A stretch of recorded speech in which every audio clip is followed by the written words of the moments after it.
नमस्कार, म Hari Prajapati, social studies शिक्षक र आजको सेसनमा हामी योभन्दा अघिल्लो सेसनमा हामीले जुन कन्स्टिट्युसनल बडिज अथवा संवैधानिक निकायहरूको विषयमा छलफल गरेका थियौं। त्यही विषयको केही संवैधानिक विषयहरू बाँकी छन् छलफल गर्नुपर्ने र हामीले अघिल्लो सेसनमा संवैधानिक विषय अन्तर्गत अख्तियार दुरुपयोग अनुसन्धान आयोग, त्यस्तै यो महालेखा परीक्षक, त्यस्तै यो निर्वाचन आयोग र लोकसेवा आयोगको विषयमा छलफल गरिसकेका थियौं र समय अभावको कारणले गर्दा संवैधानिक निकायहरूको सबै निकायहरू विषयमा हामीले छलफल गर्न पाएका थिएनौं र आजको सेसनमा संवैधानिक निकायहरू अनि संविधानमा व्यवस्था भएको अन्य आयोगहरूको विषयमा हामी छलफल गर्नेछौँ। विद्यार्थी भाइ बहिनीहरू, यो संवैधानिक निकायहरूको बारेमा फेरि एकचोटि तपाईहरुलाई म रिभाइज गर्न चाहन्छु। Constitutional bodies means an important bodies of the government. The state has mentioned them and provisioned them in constitution. Constitution मा state ले एकदम विशेष रूपमा व्यवस्था गरेका निकायहरूलाई हामी संवैधानिक निकाय भनेर भन्छौं। And in our constitution 2072, from part 21 to part 26, there is a provision of constitutional bodies. र त्यो कन्स्टिट्युसनल बडिजहरुमा हामीले चारवटा बडिजहरु पार्ट 21 मा म्यानेज भएको अथवा व्यवस्था भएको, पार्ट 22 मा व्यवस्था भएको, पार्ट 23 मा व्यवस्था भएको र पार्ट 24 मा व्यवस्था भएको चारवटा कन्स्टिट्युसनल बडिजहरुको बारेमा हामीले डिस्कस गरिसकेका छौं भने आज फेरि दुईवटा कन्स्टिट्युसनल बडिजहरु जुन बाँकी छन् त्यसको बारेमा पनि डिस्कस गर्छौं अनि त्यसपछि कन्स्टिट्युसनल कमिसन्सको बारेमा पनि डिस्कस गर्छौं। कन्स्टिट्युसनल कमिसन्स भनिसकेपछि नेपालको संविधानमा पार्ट 27 मा प्रोभिजन भएको कन्स्टिट्युसन। अब सुरु गरौं। कन्स्टिट्युसनल बडिज कै एउटा इम्पोर्टेन्ट यो बडी हो अथवा संवैधानिक निकाय हो, यो भनेको राष्ट्रिय मानव अधिकार आयोग और नेशनल ह्युमन राइट्स कमिसन। स्क्रिनमा हेरौं कसरी फर्म हुन्छ त national human rights commission. How is it formed और what is the formation process of constitutional body National Human Rights Commission? हामीले पहिला पनि डिस्कस गरिसकेका छौं। अघिल्लो सेसनमा सबै कन्स्टिट्युसनल बडिजहरु जुन छन् फर्मेसन प्रोसेस प्राय सबै सिमिलर छन्। त्यसैले यो कन्स्टिट्युसनल बडिजको पनि जुन फर्म हो यो पनि सिमिलर छ। तपाईहरुले यदि अघिल्लो सेसनको क्लासलाई हेर्नु भएको छ भने त्यस्तै खालको सिमिलर कुराहरू यसमा पनि छन्। हेर्नुस् त, सबैभन्दा पहिले यो जुन नेशनल ह्युमन राइट्स कमिसन हो, यो नेशनल ह्युमन राइट्स कमिसन संविधानको पार्ट 25 मा national human rights commission is mention in part 25 of the present constitution. त्यस्तै यो कन्स्टिट्युसनमा एकजना अध्यक्ष, 1 चेयरपर्सन एन्ड 4 मेम्बर्स, 4 जना सदस्यहरूको व्यवस्था भएको छ भने अर्को सबै कन्स्टिट्युसनल बडिजहरुको मेम्बरहरू र चीफहरू र कमिशनर्सहरूको जुन हामीले कुरा गरेका छौं यो पनि यसको टेन्योर जुन छ, वर्किङ पिरियड जुन छ, नियुक्ति मितिले 6 वर्ष, 6 years after the appointment, the tenure or working period is। र अर्को चाहिँ छ यो जुन संवैधानिक परिषदको सिफारिसमा यसका अध्यक्ष र सदस्यहरूको सबैको नियुक्ति राष्ट्रपतिले गर्ने। The president of the country appoints all the members, chiefs and commissioners as usual in other constitutional bodies। र अर्को चाहिँ हामीले पहिला पनि भनिसकेका छौँ, कुनै पनि संवैधानिक निकायका सदस्यहरू होस् या अध्यक्ष या आयुक्त कुनै पनि व्यक्तिको पुनः नियुक्ति नहुने भनिसकेपछि हामीले के बुझ्नुपर्छ भन्दाखेरि 6 वर्षसम्मको जुन नियुक्ति छ त्यो अवधि छ त्यो सकिसकेपछि पनि हुँदैन र अध्यक्षको त यो पुनर्नियुक्ति हुँदैन र सदस्यहरूको यदि कुनै नियुक्तिको यदि समय बाँकी छ, यदि कुनै सदस्यले अघिल्लो सेसनमा पनि हामीले डिस्कस गऱ्यौँ, कुनै सदस्यले यदि 2 वर्ष काम गरेर 2 वर्षपछिको पदावधि पछि यदि उसले अध्यक्षमा आफू नियुक्ति हुन चाहन्छ भने पहिलाको जति वर्ष काम गरेको त्यो नियुक्ति वर्षलाई पनि गणना गरेर नियुक्ति गरिन्छ भनेर हामीले डिस्कस गरेका छौँ र यसमा पनि सेम त्यही हो भने अब what are the functions, power and duties of national human rights commission. के हुन् त काम, कर्तव्य र अधिकार? यो ह्युमन राइट कमिसनको काम, कर्तव्य र अधिकार के हुन् त हेरौँ, स्क्रिनमा हेरौँ। सबैभन्दा पहिले मानव अधिकारको सम्मान, संरक्षण र सम्वर्धन तथा त्यसको प्रभावकारी कार्यान्वयनलाई सुनिश्चित गर्नु भनेको छ। अब यसलाई हामीले एकदम सिम्पली लेख्ने बेलामा हामीले बुझ्नुपर्ने टु प्रोटेक्ट ह्युमन राइट्स, त्यस्तै to simply and effectively implement the human rights, to ascertain the human rights, हामीले यसरी बुझौँ। त्यस्तै मानव अधिकार उल्लङ्घन र त्यसको दुरुत्साहन भएको विषयमा छानबिन गर्ने, to investigate the violation of human rights. कुनै ठाउँमा यदि मानव अधिकार उल्लङ्घन भएका घटनाहरू भयो अथवा मानव अधिकार उल्लङ्घन भएको, मानव अधिकारलाई दुरुत्साहन गरेका कुनै त्यस्ता केसहरू छन् भने त्यो विषयमा इन्भेस्टिगेट गर्ने, छानबिन गर्ने।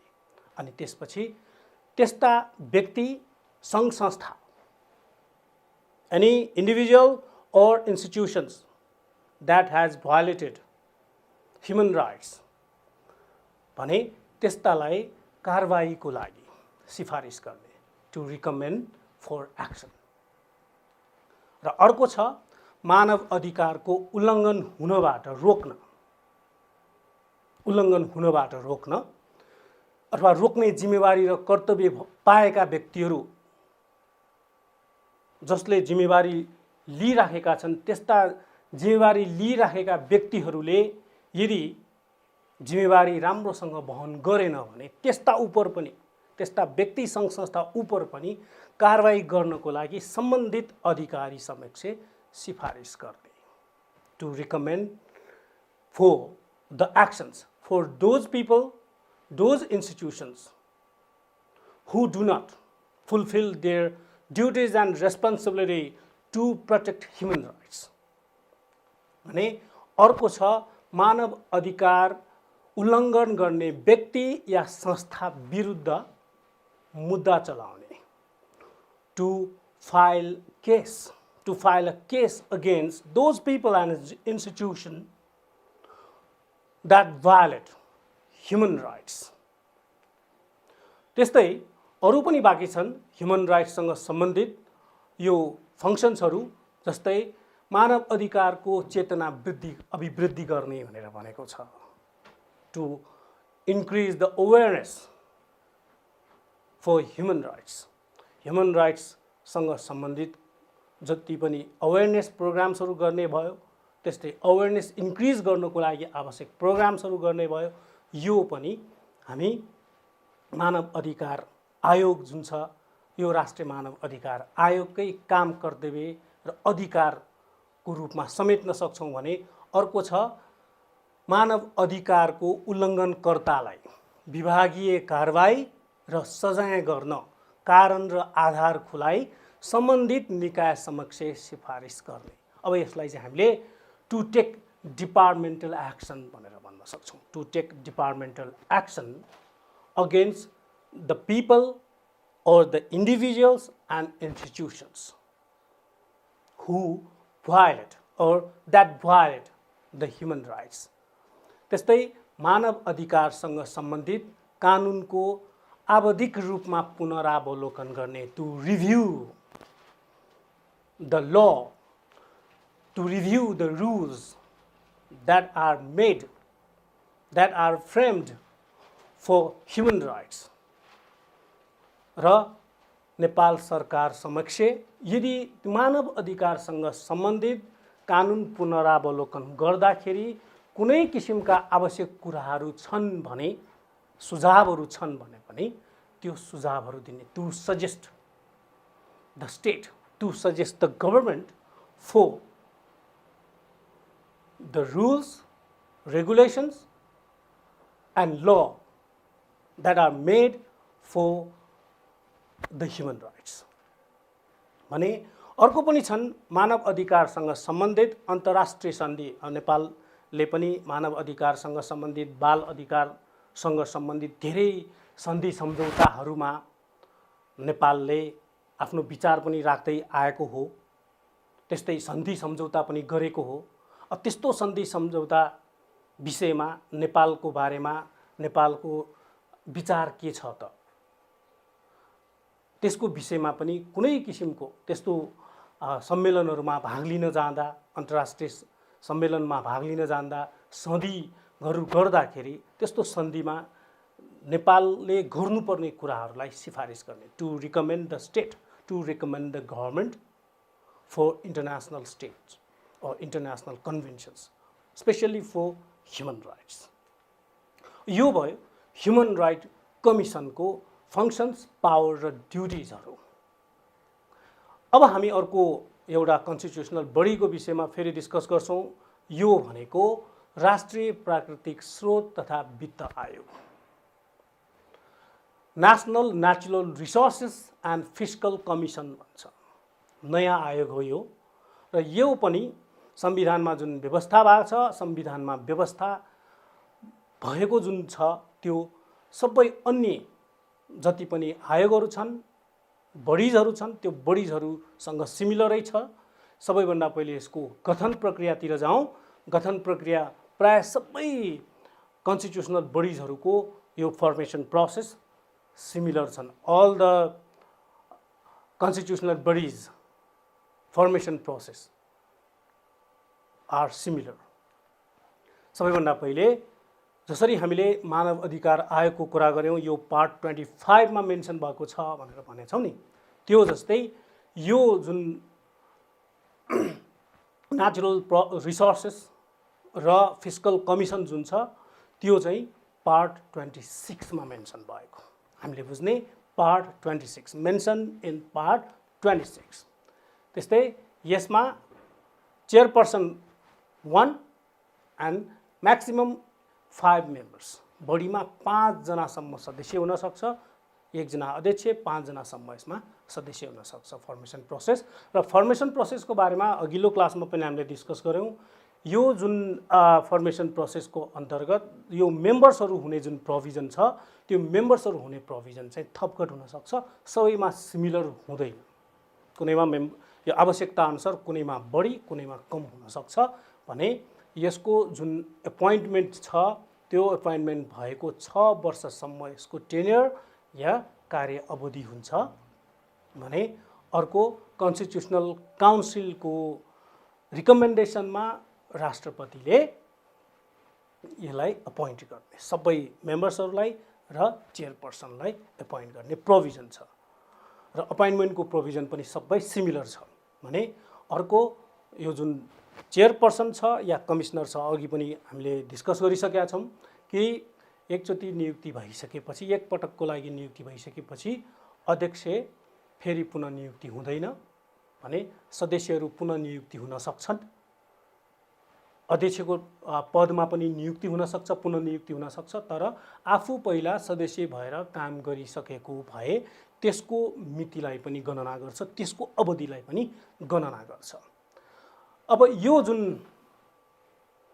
नेचुरल रिसोर्स र फिस्कल कमिसनको फङ्सन्सहरू के त, यसको फङ्सन्सहरू के अनि पावर र ड्युटिजहरू के र यो फङ्सन्स, पावर र ड्युटिजहरू विषयमा हामीले डिस्कस गर्नुभन्दा पहिले अलिकति हामीले अहिलेको हाम्रो जुन स्टेट स्ट्रक्चर छ त्यो स्टेट स्ट्रक्चरलाई, पोलिटिकल स्ट्रक्चरलाई पनि बुझ्नुपर्छ। अहिले हाम्रो देशको पोलिटिकल स्ट्रक्चरलाई हामीले बुझ्ने हो भने हामी सबैलाई थाहा छ कि हाम्रो देश अहिले सङ्घीयतामा गइसकेको छ, सङ्घीय देश भइसकेको छ र सङ्घीय व्यवस्थामा केन्द्रीय सरकार अथवा सङ्घीय सरकार, प्रदेश सरकार र स्थानीय सरकार हुन्छ। तीनटा तहका सरकारहरू छन्। There are 3 levels of government in our country according to the provision of federal law. यो सङ्घीय कानुनको आधारमा, सङ्घीय संरचनाको आधारमा, फेडरल स्ट्रक्चरको आधारमा र सबै स्ट्रक्चरहरूको आफ्ना आफ्नै पावरहरू छन्, आफ्ना आफ्नै अथोरिटिजहरू छन् र यो आयोग त्यही फेडरल स्ट्रक्चरसँग सम्बन्धित आयोग हो। यो पहिला फेडरल स्ट्रक्चर नभएको बेलामा हाम्रो देशमा फेडरल स्ट्रक्चर यो इम्प्लिमेन्ट नहुँदाखेरि यो आयोगको हामीलाई आवश्यकता थिएन, तर अहिले यो आवश्यकता भयो। कारण के भन्दाखेरि फेडरल स्ट्रक्चरमा गइसकेपछि जुन 3वटा लेभल छन् गभर्नमेन्टको, सबैको आफ्ना आफ्नै किसिमको त्यहाँ अथोरिटिजहरू छन् र हाम्रो देशमा भएको जति पनि नेचुरल रिसोर्सेसहरू छन्, जति पनि फन्डहरू छन्, बजेट छन्, त्यसलाई कसरी डेभलपमेन्टको लागि बाँडफाँड गर्ने, स्थानीय सरकारले कसरी त्यसलाई लिने, प्रदेश सरकारसँग कति रहने, त्यस्तै सङ्घीय सरकारले कति लिने, कसरी त्यो म्यानेज गर्ने, एलोकेट गर्ने, त नेचुरल रिसोर्सलाई कसरी बाँडफाँड गर्ने भन्ने जुन विषय छ यो भनेको यो फङ्सनसँग सम्बन्धित कुराहरू हुन् र यही आयोगको सिफारिसमा यो जति पनि बाँडफाँडका कुराहरू हुन्छन्, बजेट एलोकेसनका कुराहरू हुन्छन्, यही आयोगको सिफारिसमा हुने कुरा हो। अब हामी काम, कर्तव्य र अधिकारको बारेमा एकचोटि डिस्कस गरौँ, स्क्रिनमा हेरौँ। सबैभन्दा पहिलो फङ्सन छ, द फर्स्ट फङ्सन, संविधान र कानुन बमोजिम सङ्घीय सञ्चित कोषबाट सङ्घ, प्रदेश र स्थानीय सरकार बीच राजस्वको बाँडफाँड गर्ने, to divide the revenue according to the federal law।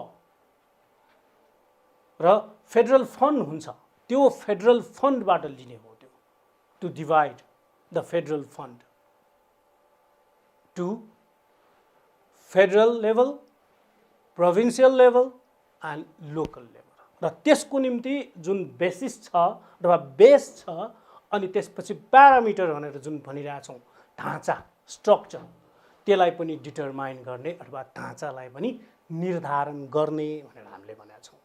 यसमा सेकेन्ड छ, सञ्चित कोषबाट प्रदेश र स्थानीय सरकारलाई प्रदान गरिने समानीकरण अनुदान जुन फन्ड छ त्यो फन्डलाई रिकमेन्ड गर्ने।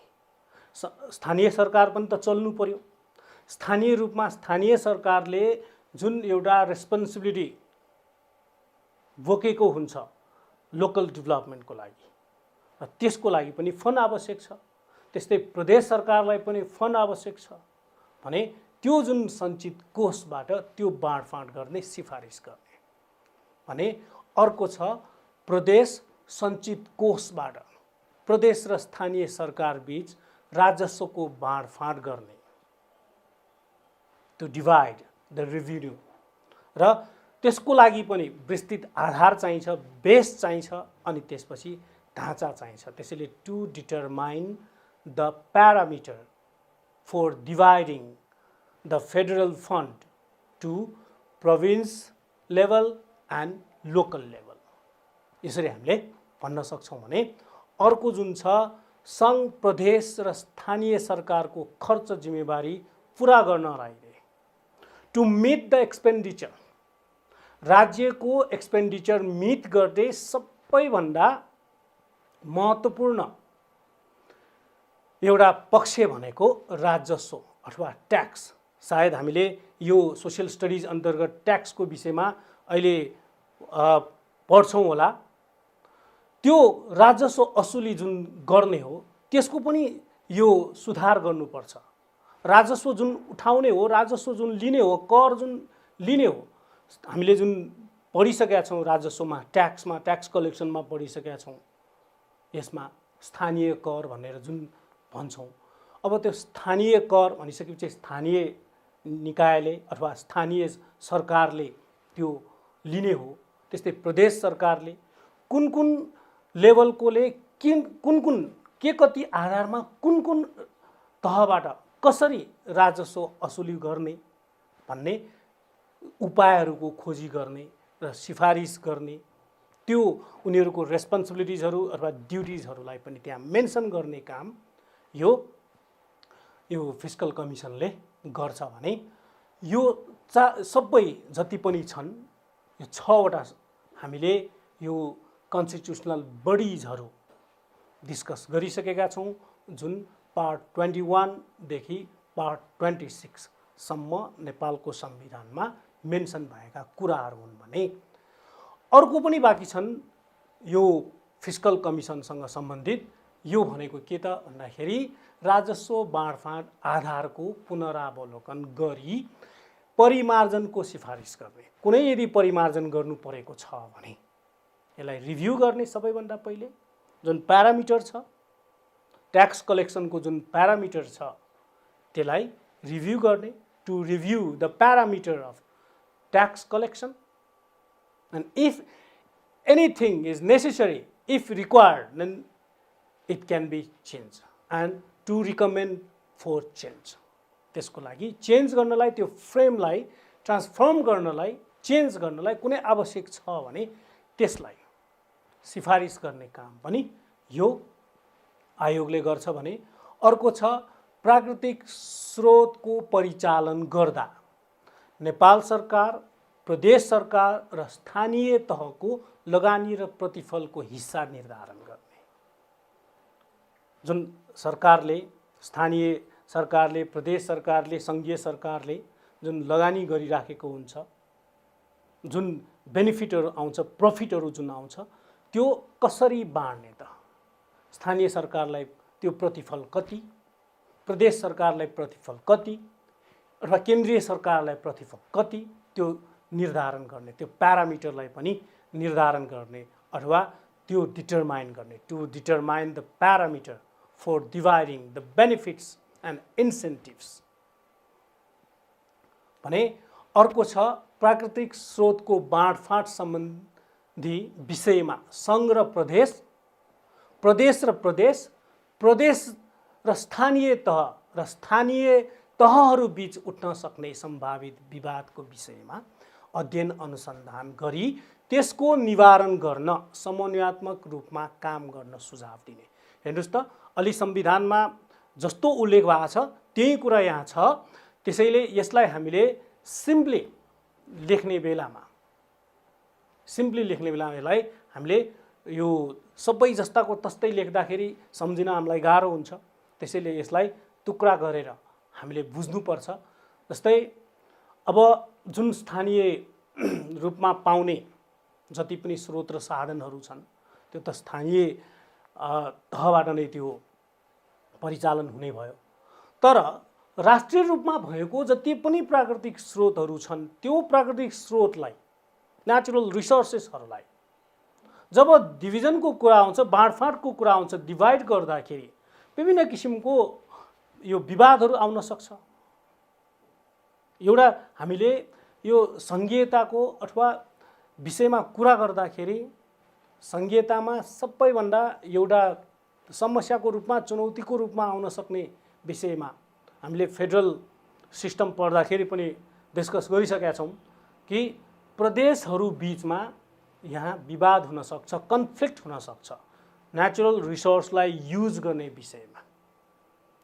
while using natural resource there may arise conflict among the states, among the provinces. We read it, we did it. अब यसलाई यो विवाद समाधान गर्ने सबैभन्दा पहिले त सङ्घीय सरकार अथवा सङ्घीय तह र प्रदेश तहको बीचमा विवाद हुन सक्छ।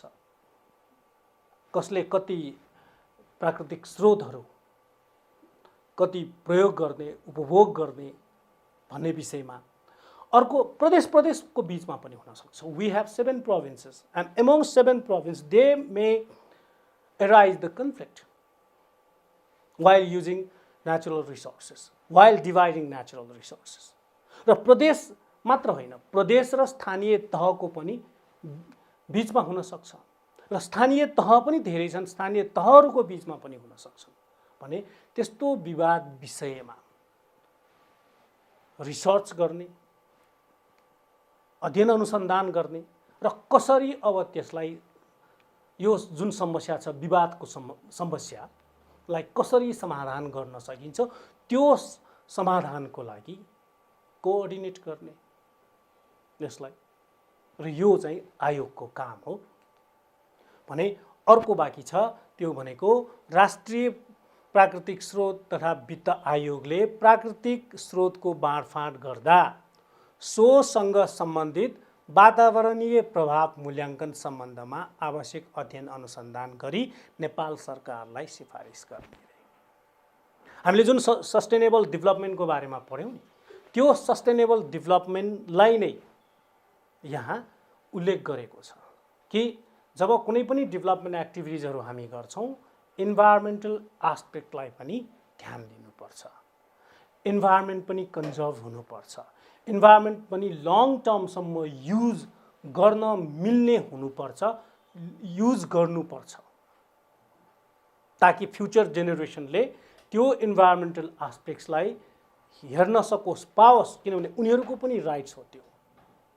भने जस्तै यहाँ पनि त्यो स्रोत बाँडफाँड गर्यो, डेभलपमेन्ट एक्टिभिटिजहरू भयो।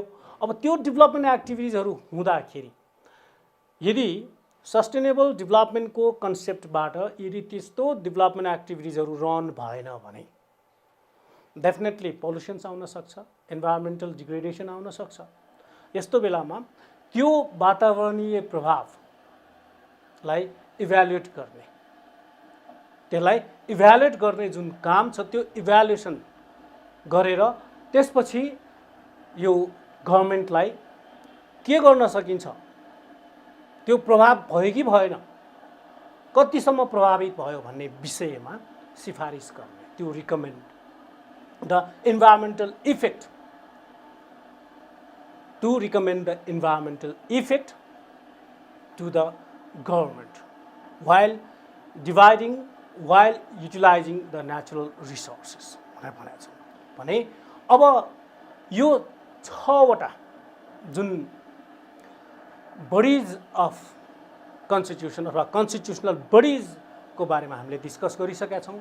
अब नेपालको संविधानमा पार्ट 27 मा मेन्सन भएको, नेपालको संविधानमा पार्ट 27 मा मेन्सन भएको अदर कन्स्टिट्युसनल कमिसन्स भनेर छ। यो 2072 सालको संविधानमा थप भएको एडिसनल एक्स्ट्रा कन्स्टिट्युसनल कमिसन्सहरू हुन् जुन पार्ट 27 मा मेन्सन भएको छ। भने यसलाई आर्टिकल वाइज अथवा धारा, संविधानको धारा अनुसार यसलाई प्रोभिजन गरेको छ अथवा व्यवस्था गरेको छ संविधानमा है। यही विषयमा हामी डिस्कस गर्दैछौँ। अब के हुन् त अदर कन्स्टिट्युसनल कमिसन्स? सबैभन्दा पहिले स्क्रिनमा हेरौँ के कन्स्टिट्युसनल कमिसन्सहरू छन्, के हुन् त। फर्स्ट वान, राष्ट्रिय महिला आयोग, national women commission, the first constitutional commission is National Women Commission. Second one, National Dalit Commission, राष्ट्रिय दलित आयोग. Third one, राष्ट्रिय समावेशी आयोग अथवा National Inclusion Commission.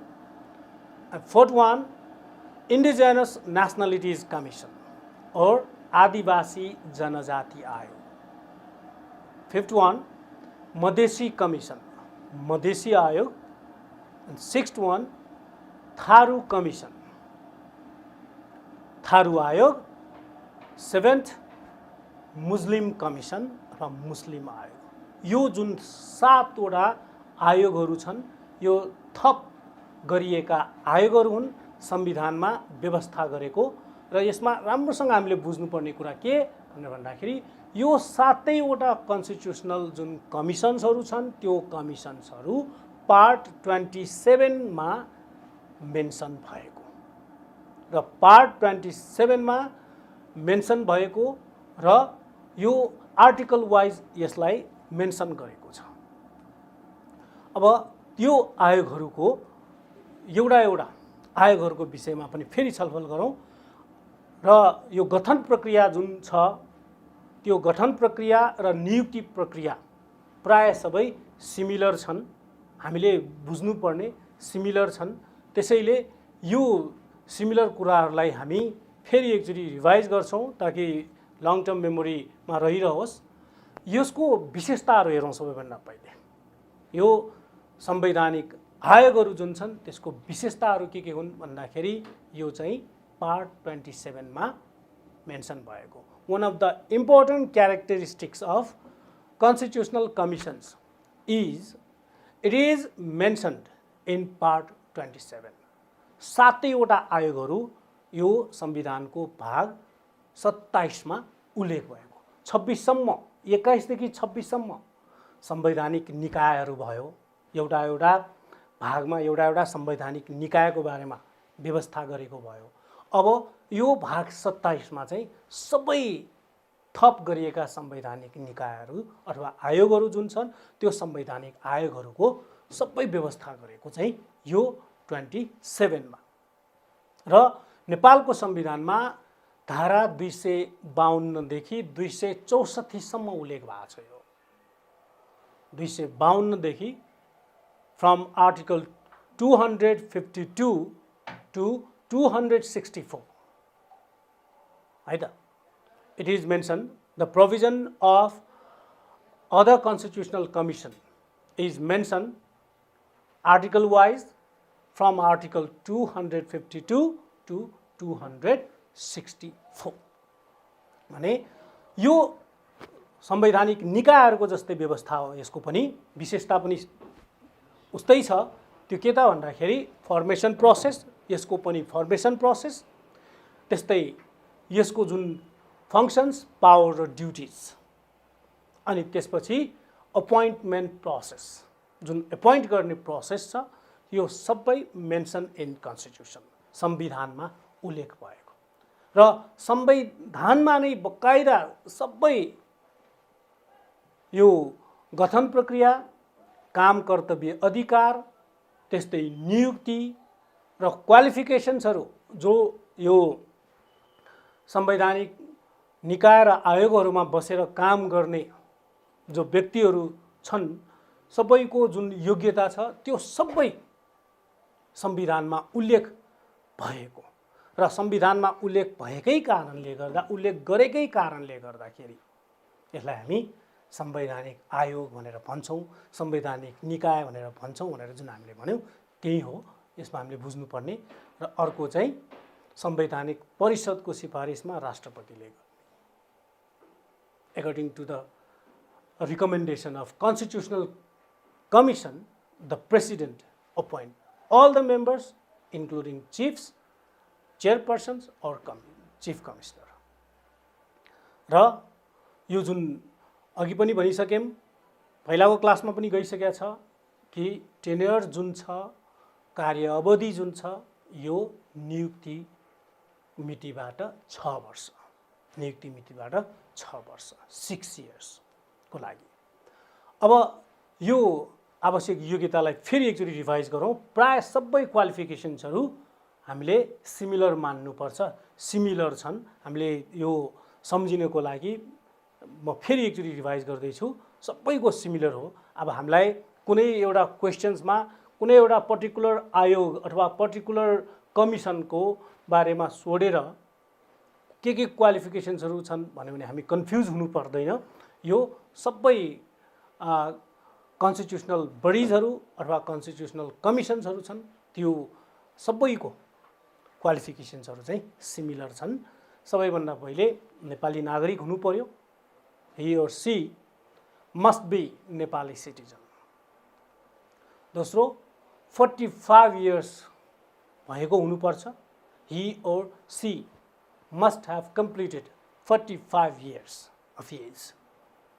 अर्को फिजिकल्ली र मेन्टल्ली हेल्दी हुनुपर्छ, फिजिकल्ली र मेन्टल्ली फिट भएको अथवा शारीरिक र मानसिक रूपमा स्वस्थ भएको व्यक्ति हुनुपर्छ। अर्को नियुक्ति हुँदाको बखतमा during appointment he or she should not be member of any political party during appointment। नियुक्ति हुँदाको बखतमा कुनै पनि व्यक्ति यो संवैधानिक निकायमा संवैधानिक आयोगमा बसेर काम गर्ने व्यक्ति जो छन्, कुनै पनि राजनीतिक दल र राजनीतिक पार्टीको सदस्य भएको हुनु हुँदैन। he or she should not be member of any political party during appointment भन्ने। अर्को छ उच्च नैतिक चरित्र भएको, high moral character। he or she should have high moral character, उच्च नैतिक चरित्र भएको हुनुपर्छ भने।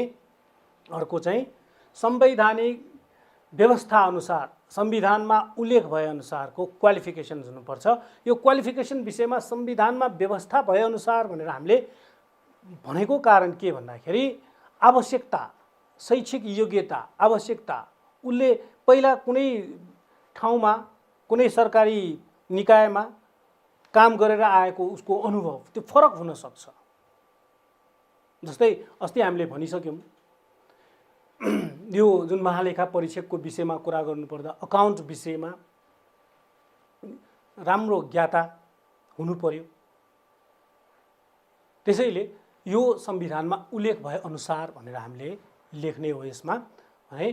अब यो पद मुक्त हुने जुन अवस्था छ, कसरी पोस्ट चाहिँ भ्याकेन्ट हुन्छ त्यो पनि अघिल्लो सेसनकै कुरालाई फेरि रिभाइज गर्दैछु।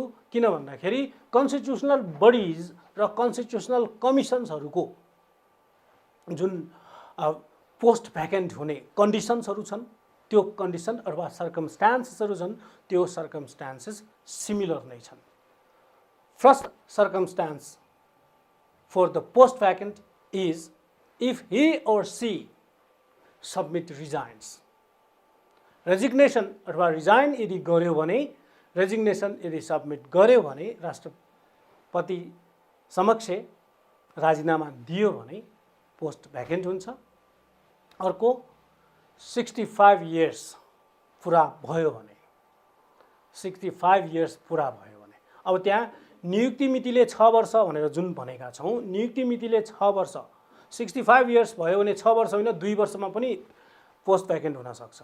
For example, if anybody has been appointed at the age of 61 or 62, 61 अथवा 62 मा यदि कोही व्यक्ति यदि अपॉइंट भएको छ भने अब 65 इयर्स पुरा हुने बित्तिकै कार्य अवधि भर्खर 2 वर्ष भर्खर 3 वर्ष मात्र यदि पुरा भए पनि 2 वर्ष 3 वर्ष मात्र काम गरिसकेको भए पनि एज बार को आधारमा on the basis of age bar his or her post will remain vacant। हामीले यसरी बुझ्ने भने। अर्को चाहिँ जुन छ इम्पिचमेन्टको कुरा गरेका छौँ, अस्ति पनि हामीले कुरा गऱ्यौँ, सिमिलर छ, सबै कुराहरू सेम छ। यो पोस्ट भ्याकेन्ट हुने सर्कमस्टान्सेसहरू संसदबाट, सङ्घीय संसदबाट निज विरुद्ध he or she against him or her यदि इम्पिचमेन्ट एप्रुभ भयो, पास भयो, मेजोरिटीबाट पास भयो भने त्यहाँ हामीले त्यो संसदमा पारित भएको आधारमा, महाअभियोग पारित भएको आधारमा, पास भएको आधारमा पनि यो पदमुक्त हुने अवस्था आउँछ भने अर्को यदि कन्स्टिट्युसनल काउन्सिलले जसरी कन्स्टिट्युसनल काउन्सिलले he and she is fit भनेर जुन भन्छौँ, he and she, he or she is able or fit भनेर जुन भन्छौँ, त्यसरी यो सिफारिस गर्छ, नियुक्तिको लागि सिफारिस गर्छ भने जस्तै शारीरिक रूपमा र मानसिक रूपमा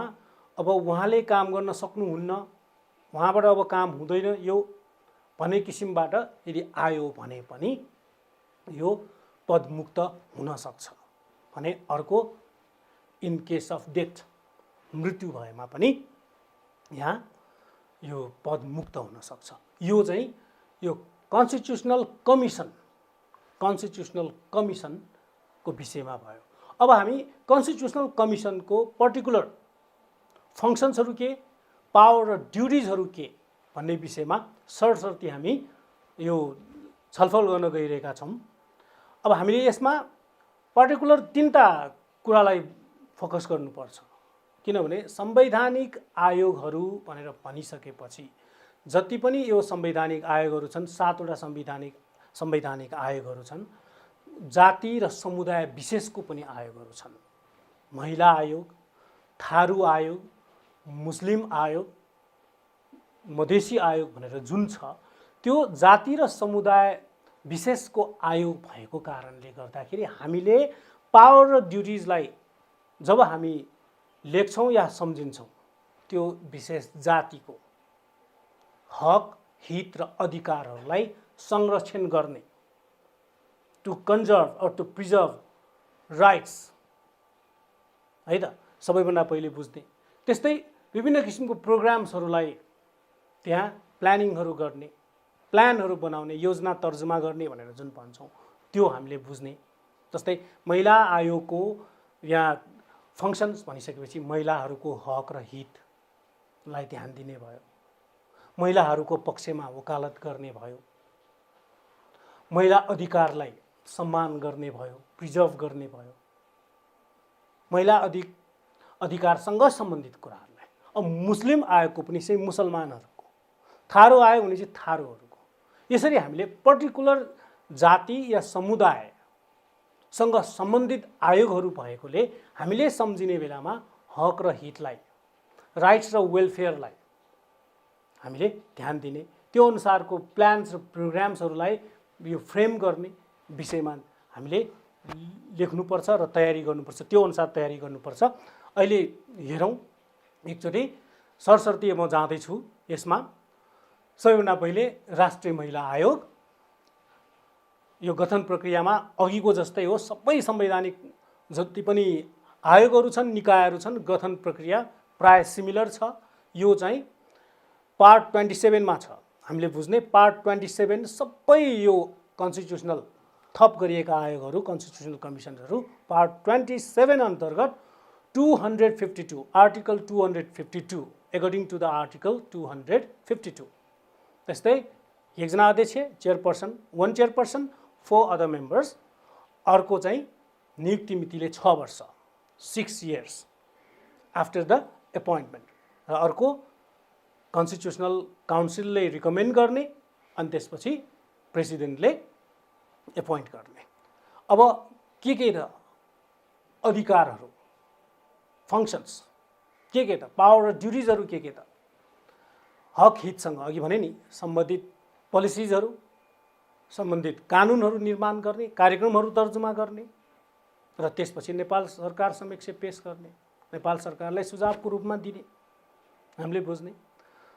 दोस्रो, जति पनि यो कानुनहरू छन्, महिलासँग सम्बन्धित कानुनहरू छन्, संविधानमा उल्लेख भएका मानव अधिकारका कुराहरू छन्, यो भयो कि भएन, लागू भइरहेछन् कि छैन भन्ने विषयमा अनुगमन गर्ने, मोनिटर गर्ने, अनि त्यसको प्रभावकारी जुन इम्प्लिमेन्टेसनको लागि गभर्मेन्टलाई रिकमेन्ड गर्ने। अर्को यो इन्क्लुड गर्ने, महिलाहरूलाई पनि यो मेन स्ट्रिममा, नेसनल डेभलपमेन्टको मेन स्ट्रिममा इन्क्लुड गर्ने, to include women's, to include all the women's from all the regions, women's from all the level, सबैलाई इन्क्लुड गर्ने in the main stream of development. र मेन स्ट्रिम अफ डेभलपमेन्ट भनिसकेपछि सबै राज्यको सबै निकाय सबै तहहरूमा चाहिँ त्यहाँ इन्क्लुड गर्ने। र अर्को जुन हामी जेन्डर इक्वालिटीका कुराहरू गरिरहेछौँ, वुमेन्स इम्पावरमेन्टका कुराहरू गरिरहेछौँ, त्यसलाई मेन्टेन गर्नको लागि, त्यसलाई सस्टेन गर्नको लागि लिगल प्रोभिजन जुन आवश्यक छ, कानुनी व्यवस्था जुन छ, त्यो आवश्यक थप यदि कुनै कानुनी व्यवस्था आवश्यक हो भने त्यसको विषयमा अध्ययन गर्ने, त्यसको विषयमा अनुसन्धान गर्ने र सम्बन्धित निकायलाई चाहिँ सिफारिस गर्ने। भने अर्को जुन छ, हाम्रो देशमा धेरैभन्दा धेरै महिलासँग सम्बन्धित हिंसाहरू हुन्छन्, वुमेन्स भायोलेन्स, डोमेस्टिक भायोलेन्स धेरै हुन्छन्। भने त्यस्तो डोमेस्टिक भायोलेन्स र वुमेन्स भायोलेन्सहरू जुन भइरहेछ त्यसलाई न्यूनीकरण गर्ने, त्यसलाई घटाउने, त्यसलाई अन्त्य गर्ने र महिलाहरूको हक र हित पक्षमा वकालत गर्ने। यो भयो महिला आयोग। अब दलित आयोगको पनि त्यस्तै हो।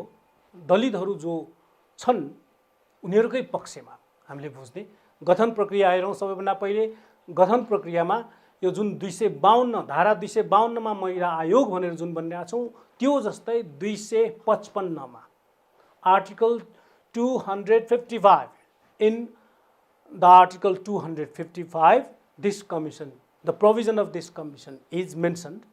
र यसमा पनि एकजना अध्यक्ष अनि 4 जना सदस्य, 1 चेयरपर्सन एन्ड 4 अदर मेम्बर्स। र जुन अपोइन्टमेन्टको कुरा गरिरहेछौँ, जुन टेन्योरको कुरा गरिरहेछौँ, 6 वर्ष अनि संवैधानिक परिषद जो छ त्यो संवैधानिक परिषदको सिफारिसमा राष्ट्रपतिले नियुक्ति गर्ने। यो सिमिलर छ। म यसलाई धेरै लामो समयसम्म यो समय दिन चाहन्न। अब यसको पनि दलित आयोगको फङ्सन्सहरू एकचोटि हेरौँ। दलित समुदायको हितका लागि जातीय छुवाछुत, उत्पीडन र विभेदको अन्त्य गर्न पहल गर्ने। जुन हामी कहाँ छुवाछुतका कुराहरू छन्, सामाजिक समस्याको रूपमा जुन छ, विकृतिको रूपमा जुन छ, त्यो छुवाछुतलाई अन्त्य गर्नलाई के कस्ता कानुनी व्यवस्थाहरू ल्याउन सक्छौँ, अझ धेरै प्रभावकारी कसरी गर्न सकिन्छ भन्ने विषयमा पहल गर्ने यसमा एउटा। अर्को नीतिगत रूपमा, कानुनी रूपमा संस्थागत सुधारको विषयमा के गर्न सकिन्छ, मुख्य समस्या के, कानुनमा उल्लेख भइसकेको छ, कानुनमा व्यवस्था छ। छुवाछुत पनि एउटा इलिगल, यो कानुनको नजरमा यो एउटा गैर कानुनी क्रियाकलाप हो भनेर जुन भनिरहेछौँ। अब त्यति हुँदाहुँदै पनि नेपालमा छुवाछुतको त पूर्ण रूपमा अन्त्य भएको छैन। यसको अध्ययन अनुसन्धान गर्ने, अध्ययन गर्ने अनि कसरी गर्न सकिन्छ, व्यवहारिक रूपमा यसलाई कसरी यो अन्त्य गर्न सक्छ, हाम्रो समाजबाट, हाम्रो देशबाट यो छुवाछुतलाई अन्त्य गर्ने, दलितहरूप्रतिको जुन व्यवहार छ, उच्च नीचको जुन व्यवहार छ, त्यसलाई कसरी कम गर्न सकिन्छ, अन्त्य गर्न सकिन्छ भन्ने विषयमा सरकारलाई अध्ययन गरिसकेपछि सिफारिस गर्ने, टु रिकमेन्ड द गभर्मेन्ट।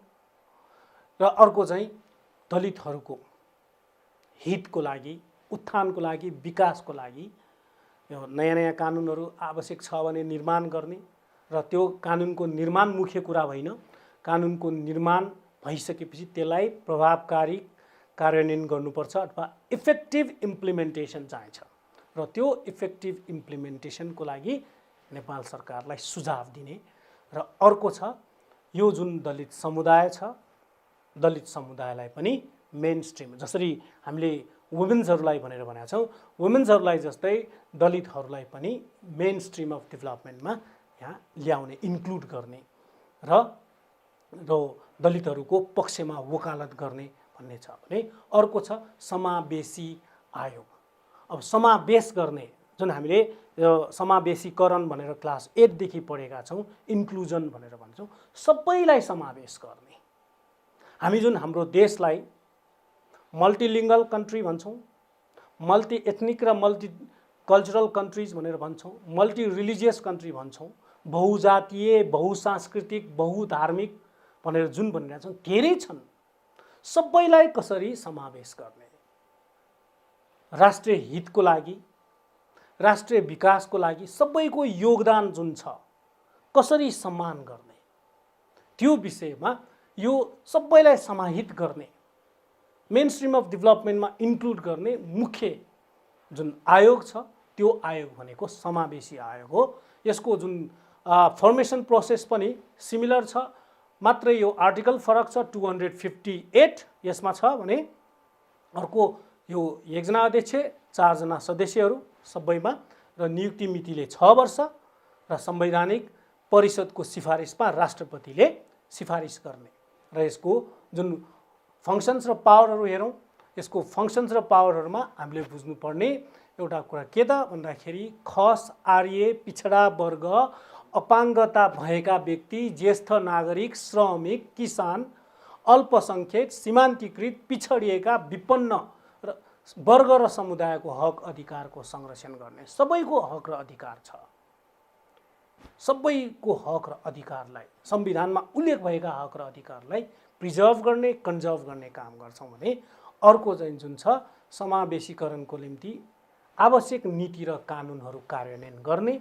नयाँ आवश्यक छ भने त्यो बनाउने, यदि नयाँ आवश्यक छ भने त्यस्तै नयाँ बन्नको लागि सरकारलाई सुझाव दिन पनि सकिन्छ भने अर्को चाहिँ जुन माथि उल्लेखित जति पनि वर्ग र समुदाय छन् उनीहरूको उचित प्रतिनिधित्वको लागि नेपाल सरकारलाई सुझाव दिने, सबैको प्रतिनिधित्व होस्, संसदमा होस्, स्थानीय निकायमा होस्, सबै ठाउँमा, सबै अफिसहरूमा, सरकारी कार्यालयहरूमा देखि लिएर सबै ठाउँमा उचित प्रतिनिधित्व होस्, जुन हामी प्रोपोर्सनल भनेर जुन भन्छौँ त्यसरी यो चाहिँ यो प्रतिनिधित्वको लागि देखि अर्को चाहिँ यो जुन उल्लेखित समुदाय वर्ग र क्षेत्र जुन छ संरक्षण गर्ने, इम्पावर गर्ने अनि उनीहरूको डेभलपमेन्टको लागि चाहिने जुन प्लान्स पोलिसिज र प्रोग्राम्सहरू विषयमा गभर्मेन्टलाई रिकमेन्ड गर्ने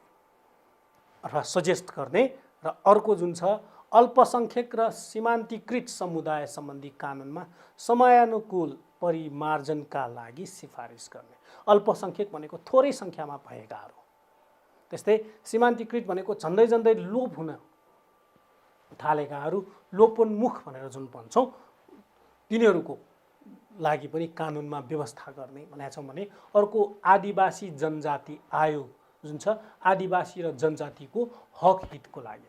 फर्मेसन प्रोसेसमा धेरै नजाउँ, फर्मेसन प्रोसेस सबै सिमिलर छन्, मात्र डिफ्रेन्ट भनेको मात्रै यो कुन चाहिँ आर्टिकल हो त्यो आर्टिकलमा मात्र डिफ्रेन्ट हो।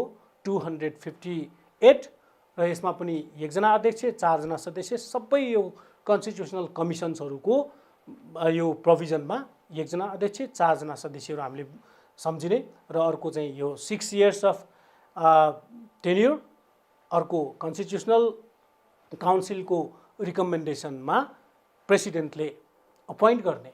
अब यो आदिवासी जनजाति आयोग जुन छ फर्मेसन सकिसकेपछि फङ्सन्सहरू के हुन् त?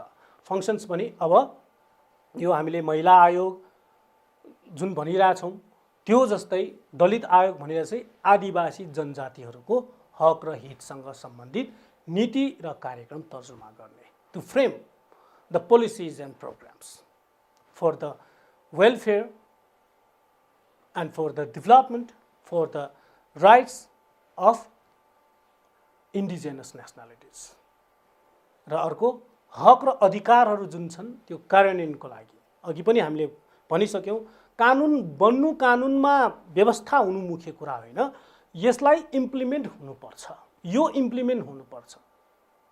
त्यसैले त्यो इम्प्लिमेन्ट भएको नभएको अध्ययन गरेर त्यो अनुसार सुझाव दिने र अर्को चाहिँ आदिवासी जनजातिहरूको सशक्तिकरण इम्पावरमेन्टको लागि काम गर्ने भने मधेसी आयोग जुन छ, अब मैले मधेसी थारू मुस्लिम भनेर जुन 3वटा आयोगहरू बाँकी छन् यसको पनि हामीले सरस्वती जाँदाखेरि मधेसी आयोगको भनिसकेपछि हामीले मधेसीहरूको हक हितको कुराहरू भयो, मधेसीहरूको सशक्तिकरणको कुराहरू भयो, प्रोग्रामहरू बनाउने, पोलिसिजहरू बनाउने, त्यस्तै इम्प्लिमेन्ट गर्ने, इम्प्लिमेन्ट भएको नभएकोलाई स्टडी गर्ने अनि त्यसपछि त्यो स्टडीको आधारमा गभर्मेन्टलाई सुझाव दिने, सजेस्ट गर्ने, यसको पनि फर्मेसन प्रोसेसमा हामी धेरै समय लिँदैनौँ।